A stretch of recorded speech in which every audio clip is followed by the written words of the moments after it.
there. Welcome in First Take on a Wednesday. Thank you so much for hanging with us. Stephen A. Smith, Max Kellerman. I'm Molly Karam. How you doing? You guys have a nice day off? I was working. Yeah. I was always working. I also had to tape something for the fight game on HBO, and I have 3 children. There are no days off, Molly. All right. Well, we're glad to be back because we got a lot to get into. Let's go. Starting with LeBron James. He's not happy with Phil Jackson after he used the term posse when referring to LeBron's business associates. We will fill you in on that a little later, and please stay tuned for that reaction. But up first, for the last 10 weeks, the Cowboys quarterback situation has been under a microscope, and we've been dissecting whose team it will be moving forward, Dak's or Romo's, with Jerry Jones giving us play-by-play each week. And now we finally heard from Tony Romo. Here's how he's taken. You see, football is a meritocracy. You aren't handed anything. You earn everything every single day, over and over again. You have to prove it. That's the way that the NFL, that's the way that football works. A great example of this is Dak Prescott and what he's done. He's earned the right to be our quarterback. As hard as that is for me to say, he's earned that right. He's guided our team to an 8-1 record, and that's hard to do. If you think for a second that I don't want to be out there, then you've probably never felt the pure ecstasy of competing and winning. That hasn't left me. In fact, it may burn more now than ever. I think you all know something magical is happening to our team. I'm not going to allow this situation to negatively affect Dak or this football team by becoming a constant distraction. I think Dak knows that I have his back, and I think I know that he has mine. Ultimately, it's about the team. It's what we've preached our entire lives. Team player right there, Stephen A. Your reaction? Well, listen, I'm watching people be a bit emotional about Tony Romo because obviously we're all touched. This is a guy that obviously had a string of bad luck. You don't wish that on anybody. You want him to be in good health and what have you. You look at Tony Romo and you recognize the fact that timing couldn't be worse because after all the years he's toiled for this team, what they were unable to accomplish in large part due to a suspect defense or what have you. You look at Tony Romo and you say, damn, it's a string of bad luck because now that the Dallas Cowboys look very, very formidable, Super Bowl championship contender formidable, he's not the one at the quarterback position. It would happen to be some dude by the name of Dak Prescott, who's a 4th-round pick, a rookie, who is handling his business. But to me, this I don't know what to call it, Max. I got to admit it. I'm at a loss. Because I saw a press conference there. That seemed to me like the kind of press conference Tom Brady would have. It seemed to me like the kind of press conference Drew Brees would have. It seemed to me like the kind of press conference Big Ben Roethlisberger would have. Do you notice the analogy that I just used? I'm talking Super Bowl champions who is cold as ice, Stephen A. Listen, I'm just calling it like I see it. I'm talking Super Bowl champions who have established their level of greatness and cemented it in such a way that they will be revered, that their jerseys will be hanging from the rafters of some football stadium, that somehow, some way, one day will come where they will be donning a gold jacket and they will move forward. Don't make me do this. That is not what I get from Tony Romo. Hold on, you'll get your chance. Don't make me do this. Listen, you call it the bad guy all you want to. I don't mind wearing the black hat. I'm not talking about that. Let me ask you one question. All I'm saying is, Let me ask you one question. I don't mind, what, before you go ahead, go ahead. And I'm not saying it's quite equivalent, but it's similar. Hurry up. I'm on a roll. Could Patrick Ewing have given a press conference like that, never won a championship? Yes, I'll explain that. Okay, it's interesting that you bring that up. Let me get back to my point before I was so rudely interrupted. Let me tell you something, Max Kellerman. Tony Romo is a guy that was a damn good quarterback during the regular season. In 10 years, he has 2 playoff victories. I mean, it's unbelievable. You have to understand, and allow me to use this analogy. You know, when Friends was on the air, and my man Cedric the Entertainer pointed out, oh, we're going to miss Friends. It's about 90 days away before the Friends comes to an end. Oh, we're going to miss it. The next thing I know, one of my favorite all-time comedies was Martin, from Martin Lawrence. One day he was on the air, next day he was gone. Okay? But I love both of them. But Friends, we've got, it's 90 90 days until the end of Friends. As long as Larry David's still making Curb Your Enthusiasm, I'm all right. Or Curb Your Enthusiasm. They're all solid. All of this stuff. Oh, when they're going, we're alerted 2 months in advance. Hold on. Martin was gone, and bam, where the hell he gone? When Good Times went off the air, that was a big deal. Excuse me. JJ became a famous artist. Who doesn't miss Gina? Right? But the point that I'm trying to make to you is this. We did all of that, okay? But Tony Romo is up there with this press conference. First of all, what the hell do you need to read a speech for? Yo, going in front of the camera. Look, I want to be... Stephen A., not everybody's you, though, because you get on people when they write speeches that it's phony and it's scripted, so not everybody can... You're a wordsmith, can articulate themselves from the heart. Sometimes they prefer to write it out. With all due so respect, you know. Molly Wood, you're assuming, because that's not where I'm going in terms of the wordsmith. What I'm saying is, what the hell is a speech necessary for at all? Excuse me, I'm on the bench. I was injured. I'm coming back. This brother's rolling. Look, y'all. I'm going to be in uniform. I'll be ready to go, but he's obviously balling, so we got to go with this. Period. What's all of this? Let me read this speech. I'm not going to take questions. Hold on, y'all. He's saying goodbye to being the starting quarterback for the Cowboys. 14 years with the team. It's football. The fact of the matter is, one play this weekend could cause Dak Prescott the starting job. One play. He could get injured. He could get injured. He could mess up. Anything could happen. Stop. I want to address your Romo. My only point is this. This is my last point.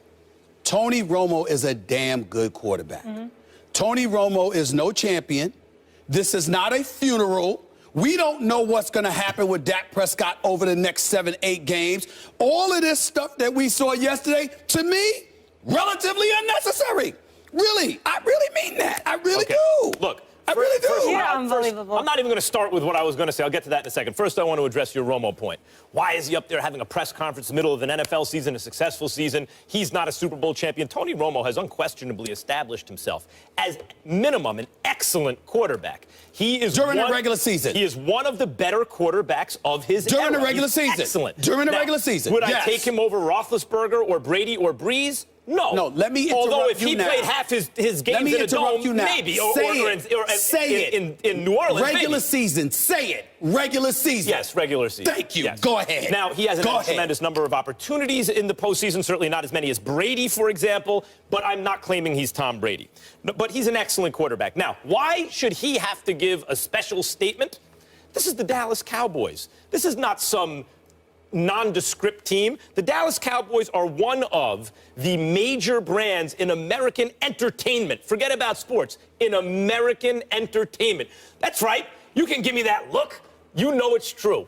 Their owner, Jerry Jones, is on the radio every week talking about the team. You know they're America's team. They shouldn't be, but they are. Look at your timeline, Stephen A. Smith. Look at the harassment you receive on the radio. Is that because of you talking about any team, or is it because of you talking about the Dallas Cowboys? So it is a big deal. Now, in terms of him giving the speech, he had to do it. He had to, once the announcement was made that they couldn't procrastinate anymore, he's not ready to play, he's not healthy. Once it's known he is ready to play, he is healthy, but Dak is still playing, he is going to have to give a concession speech of sorts. So the question is not that he gave the speech, the question is just grade the execution. How do you think he executed the speech? I give him a B+. It wasn't overly emotional. He didn't articulate it beautifully, but I thought it was relatively, to borrow your phrase, heartfelt. I think that Tony Romo can connect to the emotion of someone having earned it, as Dak has earned it. I mean, he was a third-string quarterback who won the job.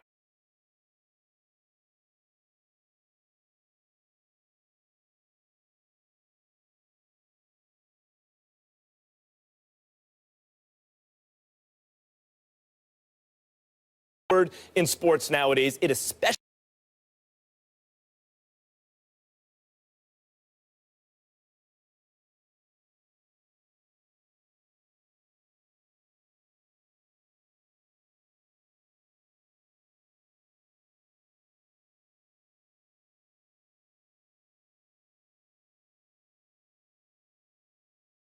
just want to say, dear Abby, welcome to the show.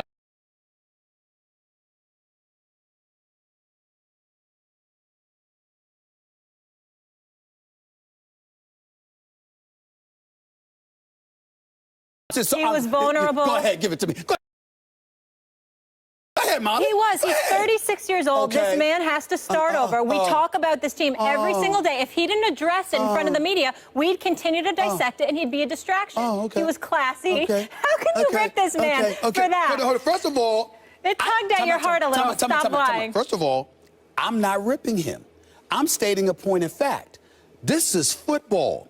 We got 8 weeks. One play in a preseason game is why Dak Prescott's starting. We got 8 weeks to go. What you tripping for? Anything could happen. That's number one. Number two, Tony Romo was injured. He didn't get outplayed. He didn't get outperformed. He got hurt. Yep. And this dude got hot. So my point to you is this. It is entirely plausible that now that 8-9 weeks have kicked in, Dak Prescott can be one bad start away from Jerry Jones. Let me finish. Not one. From Jerry Jones. Okay, fine. What I'm saying is I believe he could be one start away from Jerry Jones. Like, oh, damn, what are we doing here? All I'm saying is that anything could happen. So if you're Tony Romo, I'm saying, what's the speech for? It was a little premature. It's not just premature, but dare I say, hold it, dare I say dramatic. I mean, he put me to shame. I thought I was doing well in General Hospital. I mean, I ain't got nothing on Tony Romo right now. And I'm not saying he's acting per se because I believe his emotions were genuine. I'm just talking about, my God, the tissue and the crocodile tears that he was fighting back. For what? Crocodile tears. Look, y'all. Look, y'all. Hold on. For what? I can't. Listen, that's why Max, like, y'all know I'm telling the truth. Look, y'all, what for what? I'll tell you for what. For what? I will tell you for what. He could be starting in 2 weeks. No, he lost his job to injury, and he has not been able to stay healthy in recent seasons. So for Tony Romo, as opposed to, say, Kurt Warner, when Mark Bulger won the job by winning 8 straight to start the season, Tony Romo wound up on the Giants. He was used as a tackling dummy to protect Eli Manning behind a bad offensive line, but he still had something. He wound up in Arizona in the Super Bowl. Tony Romo, on some level, knows that his injury will not allow him to remain a starting quarterback in the NFL. Pause. You. By the way, he's talking about me not sentimental. Him with the black suit on and all of this other stuff. This is Midnight Blue. Looking like you're ready to go to a funeral. Midnight Blue. Tony Romo affect you, huh? Here's the funeral of your argument. Could y'all do me a favor? Could you play that sound? Because that was just one piece of sound. Listen to this from Tony Romo. Take it away, y'all. Take it away. Watch this, Max. Seasons are fleeting. Games become more precious. Chances for success diminish.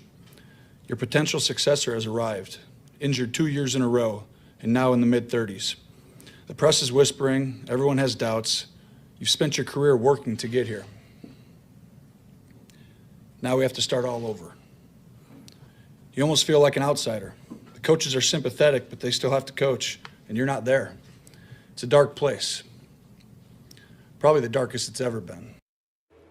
Poetic. Oh, It's my relative. God. Oh, my. This is unbelievable. I feel for him. Feel for what? I just do. I saw a 6-10 season. I saw a back-to-back 8-8 seasons, even though that third season, it was Kyle Orton quarterbacking them on the last game of the regular season when they lost the NFC East division, as opposed to Tony Romo. I saw Tony Romo in 10 years as a starter have really 2 big-time seasons in terms of leading the Dallas Cowboys record-wise to a level of prominence, and they didn't win playoff games that year, even though they did win a couple of years ago when they beat Detroit. They should have beat Detroit, but they lost to Green Bay, and they should have beat Green Bay. My only point is this. Tony Romo, I have no doubt his emotions are sincere. But the fact is, it's football. Anything. If this were a speech, he could have gave it at the end of the season. It would make more sense. He didn't need a speech. That's not fair. He didn't need a speech, and he didn't need. And by the way, not asking questions. Not answering questions. The press wanted it. The owner wanted it. I'm sure Dak appreciates that Tony Romo is giving that concession speech. Hold on. I got it. I'm sorry.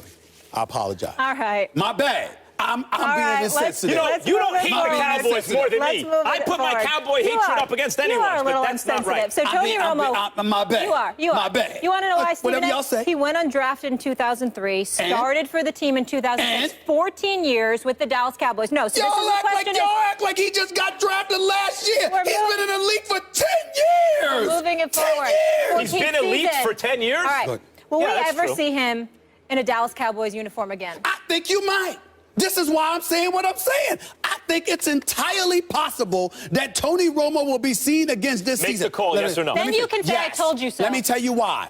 I think, and I'm certainly not wishing injury. First of all, I'm proud of and a fan of Dak Prescott and Ezekiel Elliott. I may not like the damn uniform they're wearing, but the young brothers doing their thing. Nobody's more prouder than me. Having said all of that, it is football. I think that Dak Prescott's going to get he's going to get some hats put on him because people are tired of seeing him flossing while the Cowboys are flowing. They're having a problem with that. I think you could see they're going to get at him. That's number one. Number two, no matter how hard they tried, there's been suspect teams they've been going against, and more importantly, the more you play, the more footage there is on you. You got to figure out a way to stop Ezekiel Elliott in that offensive line, and that's easier said than done, no doubt. But the flip side is, as it pertains to Dak Prescott, I think it's one of those situations where cats are going to figure him out as the season wanes and more is on the line. And I definitely do believe, even if this max him getting benched so Tony Romo could come in to finish a game, even without him losing his starting job. The question is specifically pertaining to, will we see Tony Romo in a Cowboys uniform again this season on the field?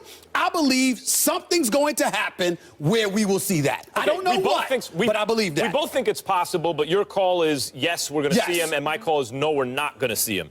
First of all, just to go back to something you said in the previous debate, you know, a rookie quarterback gets hot. When a rookie quarterback gets hot, the situation may be that we're just looking at a great player. I mean, I think Dak Prescott's going to be great. And Dak Prescott has looked this way. I hate saying it. I hate the Cowboys. I'm a Giants fan. Dak Prescott has had the look since his first preseason game. The guy just looks like the goods in the pocket. Look, I mean, he has star appeal at the very least. Maybe that's because of a great offensive line, but I think that has a lot to do with Dak Prescott as well. In terms of whether we'll see Tony Romo in the uniform again, here are the possibilities. A Dak Prescott injury, obviously no one wishes that on Dak Prescott. A Cowboy collapse, which I am rooting for very hard. Lose 3 of the next 4 games or something like that. Let the Giants pick up a game on them before Week 13, and the Giants beat them head-to-head in Week 13, and Dak has played poorly in at least 2 of those games between now and then. And maybe then all of a sudden Romo has his job back. But barring something like that, which is less likely than more likely, the only other way I can see is if late in the season, let's say there are 2 games left and the Cowboys have a 3-game lead, at some point, do you want to risk Dak Prescott in those games? And might they want to keep Romo sharp in the event that something does happen to Dak in the playoffs? Maybe you see Romo there. That's really, I think, the more likely possibility of seeing him. Otherwise, and they save $54 million against the cap. That was always the way this was going to.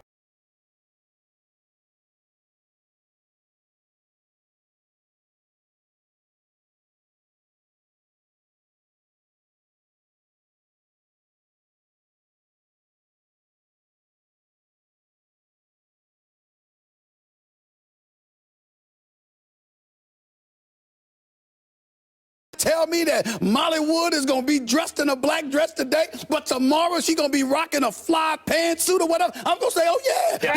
That's how she rolls. Range. So I said off the top, my call is we will not see Romo. All I'm saying to you is this. You said off the top, but then you went into a litany of reasons of why it's possible. I'm telling you right now, you're going to see Tony Romo. You're going to see him. Trust me on this. Why? Because it's really what Jerry Jones wants at his core. Not beyond this year because of the money. You're absolutely right. But I'm talking about right now. Somehow, some way. Because let me tell you. Because by the way, are you ready for this? Are you ready for this? Are you ready for this? The Dallas Cowboys are winning, right? But I got news for you. Tony Romo, if for no other reason because of the haphazard roller coaster tendencies that he has, makes him more box office than Dak. And let me tell you something. If Jerry Jones could win while at the same time getting his adopted son, because we all know that his last name should be Jones, Tony Jones. That should be Tony Jones. By the way, that was a character from General Hospital years and years ago. But I digress. My point is, Tony Jones. That's what his name should be. I ask again, Stephen A. I think we need to put going to play.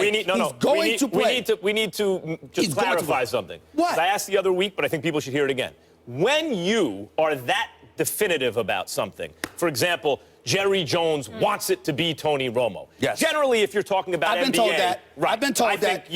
I've been told that, but it's from people who believe it per se. Only Jerry Jones truly knows. I'm telling you what I personally believe. I personally believe Jerry Jones knows Dak Prescott is the future. He is ecstatic to have Dak Prescott. He's going to love on Dak Prescott, there's no doubt. But if Jerry Jones, and I've been told this, I have been told this, and I believe it, Jerry Jones could have his way, somehow, some way, they would win while Dak and Tony Romo found a way to shine in the process because he desperately wants Tony Romo to get a piece of this joy he thinks he's going to have. They will fall. That's fair. They will crumble. They will not win the Super Bowl. I can promise you that, okay?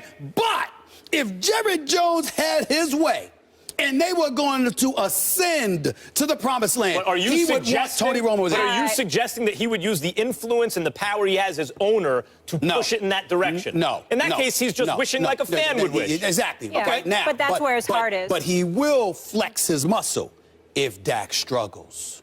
Yep. Keep that in mind. Keep that in mind. We'll leave it there. I feel for Tony Romo, but it's hard not to root for Dak. When you hear Dak's story, it's hard not to root for him as well. But you yes, feel I for do. Romo. I do. Very classy, vulnerable, transparent. This man has no feelings. You know what? I'm not a stone cold killer like you. No, I'm not that way. You have touched me, Molly. I mean, you have touched my sensitive side. Maybe I was a bit cruel to Tony Romo. I mean, I can't imagine it. I can't imagine it, but it is what it is. Actor? Huh? Aren't you a soap opera actor? Well, it's Brick on General Hospital. Yeah. It's Brick on General Hospital. But we all know I ain't acting when I'm doing First Take, baby. We That's know what that. I feel. And But Brick is showing back up on General Hospital in the near future. My man Maurice Bernard, Sonny Corinthos, he's doing it up right now. Can't He's wait. doing it up. Can't wait. We're just getting started here, though, on First right. Take. We have more hot takes to get into. I can't wait to hear what you guys have to say about this. LeBron James not too happy with Phil Jackson right now, so much so that he said he's lost all respect for him. Check out a little preview of what he said. We'll discuss it all after the break. Stay with us. I had nothing but respect for him as a coach, for what he was able to do, obviously, at the helm of one of my favorite player of all time, MJ, and also been there growing up and watching with the Lakers, but I got nothing for him. You said you had respect for him up until